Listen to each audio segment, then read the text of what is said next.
Hi there, I'm Leilani Farha, the Special Rapporteur on the Right to Adequate Housing appointed by the UN just over a year ago. I am so very sorry that I'm not able to attend the regional forum in Hong Kong in person, but I am pleased that I'm able to provide you with a few comments via video. I was asked to comment on two essential things. First, I was asked whether I think a world where everyone has a decent place to live is an achievable thing. And if it is achievable, what are the main obstacles or barriers to adequate housing for everyone? And then the second question I was asked was, what opportunities arise as a result of the Sustainable Development Goals, the SDGs, and Habitat 3 happening in October 2016? So let me turn to the first question. Of course, I think that adequate housing for pretty much everyone across the world, particularly vulnerable and marginalized groups, is achievable. We created the problem that exists today, and presumably we can solve it. But I think that there have to be certain conditions in place in order to ensure everyone has the right to adequate housing. And as it stands, those conditions are absolutely not in place. And that's where I think we need to expend our energies and our efforts. We need to create the conditions that will enable all people to enjoy adequate housing. So what are those conditions? Well, obviously in a 6 or 7 minute video, I don't have time to go through all of what would be necessary, but let me highlight a few things. And the most important thing, and this will come as no surprise to those of you who know me in the room and who know what my position is, but I think a central condition that's necessary is for housing to be understood and implemented as a human right. And I think this means a number of things. Again, I don't have the time to go into all that it means, but it certainly means that all policies, whether they're housing specific or whether they are related to housing, but on the sort of periphery, for example, social support programs, or whether they seem somewhat remote from housing itself, all policies, for example, budgetary allocations, national budgets, all policies and programs have to be considered in light of their implication on the right to adequate housing for marginalized and vulnerable groups. And that's something that doesn't happen in policy in most instances. Yes, housing policy sometimes is considered in terms of the human right, but in most cases, policies that are not housing specific tend not to be examined at all for their implications with respect to housing. I think that the right to adequate housing, viewing housing as a human right, that is, requires us to establish and set realistic timelines, measurable goals, review mechanisms and monitoring mechanisms, and mechanisms where people can actually claim their rights. Those conditions that I've just outlined, those are necessary in order for the right to adequate housing to be enjoyed by everyone. Those conditions do not exist as I speak. I think a really good first step would be for all governments, and I mean national level governments, but also subnational level governments, to adopt national and subnational housing strategies that particularly address homelessness as an immediate obligation, as well as addressing adequate housing. And they should put those strategies in place. Those strategies should be based in international human rights obligations, and they should put those in place immediately. Before I move on to some of the obstacles I see, I would like to say, why is a human rights approach so important in the area of housing? And I will say, I think it's so important because it is a framework, human rights writ large, not just the human right to housing, but human rights themselves, is a framework that shows us exactly who is accountable for what.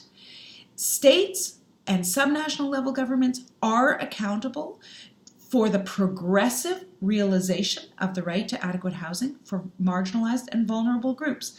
And that's a very important piece of this. We need to know, to make change, who is accountable for what. human rights also provide standards by which progress can be measured. There is the notion of progressive realization. There's a notion that steps have to be taken, but they can be taken over time to improve a situation. That's what a national housing strategy would do. It would set into motion a strategy over time for eliminating homelessness and addressing inadequate housing. Also, a human rights approach, of course, puts the needs of the most vulnerable and marginalized groups right at the center of the analysis of the framework of any action program or policy based in human rights.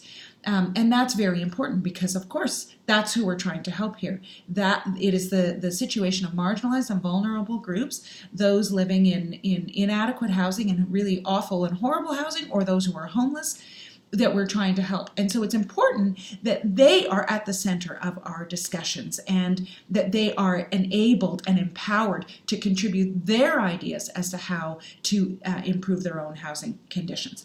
Okay.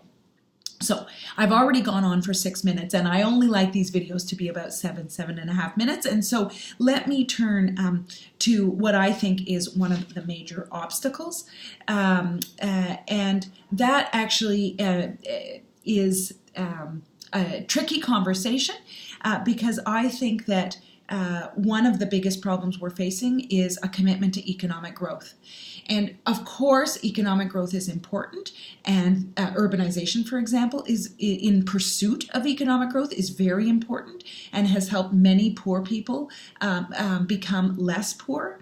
But at the same time, there's no doubt in my mind that the economic growth path that we are currently on globally is unsustainable. It's resulting in huge informal settlements and the spread of informal settlements. It's resulting in increase in homelessness in many countries, particularly in developed countries. And this to me is unsustainable. And so we need to take a long look at what we expect from economic growth and how much economic growth is healthy and how much is unhealthy, how much economic growth is creating equality and how much is creating inequality. And so that's a tough conversation to have because it means really challenging a dominant system, not an easy thing to do. But I see that as the major obstacle. I really do. I think our current path is unsustainable. Okay, and so lastly, what do the SDGs offer us and Habitat 3? Well, of course, most of you will know that Goal 11.1 is the most relevant goal in the SDGs with respect to housing. You'll note that there is no specific reference to the right to adequate housing, which is troubling. However, it does provide, the SDGs do provide a link to a more coherent framework because it references access to adequate housing for all, and that is in keeping with international human rights standards. And so in that way, it links nicely with the coherent framework offered by human rights. It's problematic that the SDGs don't mention homelessness and that they don't mention forced evictions and that they don't reference international human rights standards with respect to slum upgrading or improving slums. However, we are lucky because we have Habitat 3 following the SDGs very closely. And so I think it should be approached as the critical opportunity to elaborate, concretize, and give meaning to Goal 11.1 of the SDGs, while also safeguarding its vital link to international human rights obligations. I think Habitat 3 is a time where states and local governments can insist that the right to adequate housing not be relegated to the margins, and that it be reaffirmed as a core commitment placed at the center of the new urban rights agenda, or what I would call an urban rights agenda. So I leave my comments there. I should let you know that my report to the General Assembly, which I'm reporting to the General Assembly in October. My report is on Habitat 3 and on the right to adequate housing. And if you want more information, that will be made public probably in September. Anyway, I leave my comments there. I wish you the best of luck in your forum, and I'm looking forward to receiving the results from your forum. Thank you very much. Bye-bye.